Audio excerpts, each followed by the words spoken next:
Epa, ¿todo bien? Buenos días. Saludamos aquí con los mismos buenos días del pelado pasando en bicicleta en Providencia. Y aprovechamos de agradecer al amigo Ronnie López, venezolano, por allá en el norte, quien nos dotó de este celular para poder comenzar ya por fin hoy, en medio del ojo del huracán, como hemos visto en videos recientemente publicados, el avance de la conversación para comprender los matemas de Lacan y para nosotros empezar a construir eso que el lugar común ya llamado epistemología o nivel de epistemología o lógica epistemológica o epistemología simplemente, pero en realidad es gnoseología. Lo primero es seguir pues haciendo pequeños tips explicativos de cuál es la actitud, de a qué se refiere, de qué implica ser el fenomenólogo, ¿no? Un sociólogo y un antropólogo, simplemente eso, van a un concierto en una ciudad. Lo más probable es que lo disfruten y que estudien a cada participante sus discursos y sus coherencias en sus propias vidas. O sea, una cosa pues que tiene un nivel interesante, que va a arrojar una información necesaria respecto a los grupos que van a tocar, que van a estar ahí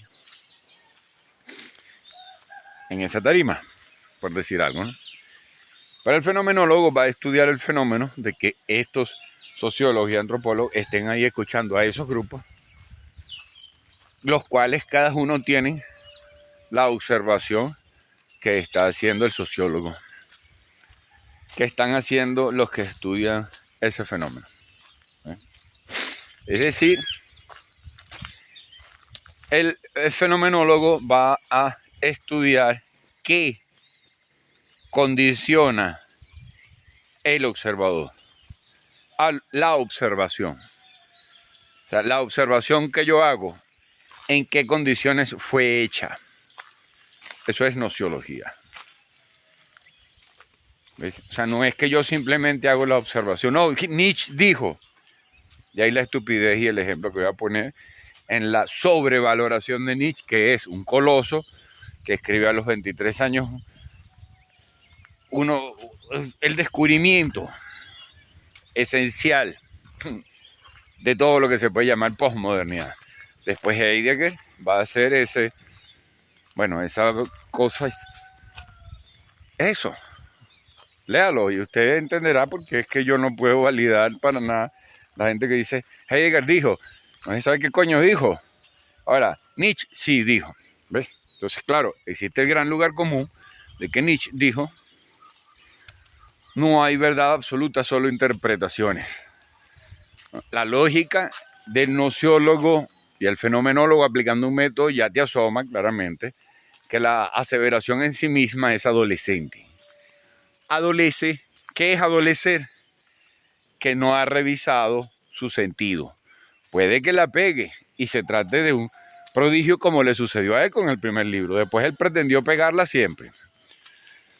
Y empieza a practicar fenomenología, es decir, empieza a tratar de ubicarse sistemáticamente siempre distante del fenómeno, pero conociéndolo de hecho.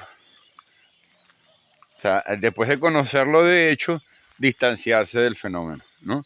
No como muchos otros filósofos que hablaron. Bueno, Aristóteles, por ejemplo, habló de muchas cosas que había visto y conocido, pero por vía de otros, ¿no? Entonces Heidegger dice que es el primer fenomenólogo, pues, al estilo al que a Heidegger le interesa puede ser, ¿no? Entonces, claro, estamos haciendo todo este preámbulo porque en videos posteriores vamos a empezar a hablar de la muerte en Heidegger. Pero por ahora hay que dejar claro fundamentalmente que el nociólogo, es decir, la persona que estudia el conocimiento que no sea solo de fuente científica, el epistemólogo estudia el conocimiento científico. Va a estudiar y a desarrollar y a practicar y a estimar particularmente el conocimiento científico porque es el principal que va a considerar válido para aplicarle una ingeniería en sí mismo al conocimiento como tal, a la forma como aprendemos, a la forma como pensamos, a qué horas, en qué formas, etcétera, etcétera. Entonces, claro, Mircea Eliade practicando, Mircea Eliade, un escritor fundamentalmente compilador de mitos y de información de primera mano de investigadores de campo. Por eso se basaba mucho en los antropólogos y la investigación de campo para hacer toda su propuesta, porque era fenomenólogo. Entonces, como fenomenólogo, él va a observar a los científicos en su ambiente y los va a estudiar y los va a comparar con otros lectores, otros mánticos, y se va a dar cuenta de que, bueno, practican un ritual también, los científicos mismos. Entonces eso permite una visión del plano general y un partir de la identidad. ¿Ves? Buscamos la lógica, buscamos establecer lógicas que nos ayuden en el manejo de lo que no controlamos en nosotros, de adicciones, de dificultades de comprensión, logro de objetivos, todo lo que tú quieras, parte del hecho de que logres verte a ti mismo en el contexto, para que seas efectivo en la observación y la ilusión no esté constantemente traicionándonos o traicionándote. Bueno, entonces para eso buscamos una lógica en la cual nos observamos a nosotros en el contexto como el nociólogo, con un método de fenomenología que es suspender el juicio, como hemos mencionado en un video anterior. O sea, suspender el juicio no es que, como no es ni esto ni esto, voy a hacer la afirmación de Nietzsche, entonces no hay verdad absoluta. Ahí es donde se acaba la fenomenología. ¿Ves? Ejemplo de lo que decíamos en un video anterior, ¿no? No hay verdad absoluta. ¿Cómo no va a haber verdad absoluta si esa es una verdad absoluta? O sea, cuando uno dice no hay verdad absoluta, está diciendo eso es una verdad absoluta. Es una locura, ¿verdad? Pero es así. No, que no haya verdad absoluta es una verdad absoluta, innegablemente. Entonces esa es la cuestión, ¿no?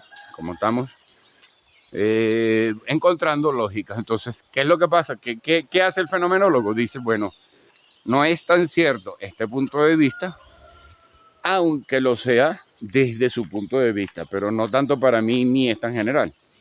La certidumbre que aporta ese punto de vista.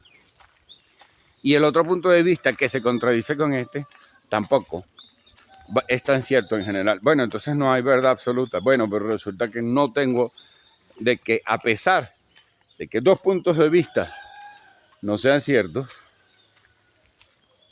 todavía no tengo pruebas para decir de manera tajante que no hay verdad absoluta. Entonces esa fue la trampa postmoderna.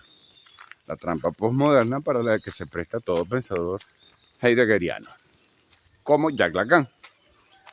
¿Ves? Entonces, ahí vamos, ya dando pasos a una lógica construida aquí, a la vista de todos.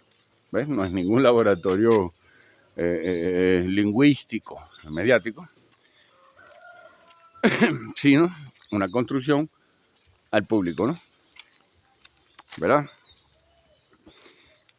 Y esa construcción al público debe partir de estos estudios así esenciales sobre el lenguaje y la posibilidad que tenemos de que basándonos en él, nos conocemos más allá de nuestra necesidad legítima de ilusión y de ilusión sobre nosotros mismos, ¿no? Porque eventualmente nos alentamos, nos inspiramos de formas ilusorias, de manera que lo que se llama efecto placebo o efecto inspiración es una reacción totalmente válida de la naturaleza, o sea, necesaria de la naturaleza, en la que permite a las ideas y a la imaginación afectarnos físicamente. Imagínate tú considerar simple fallo semejante facultad.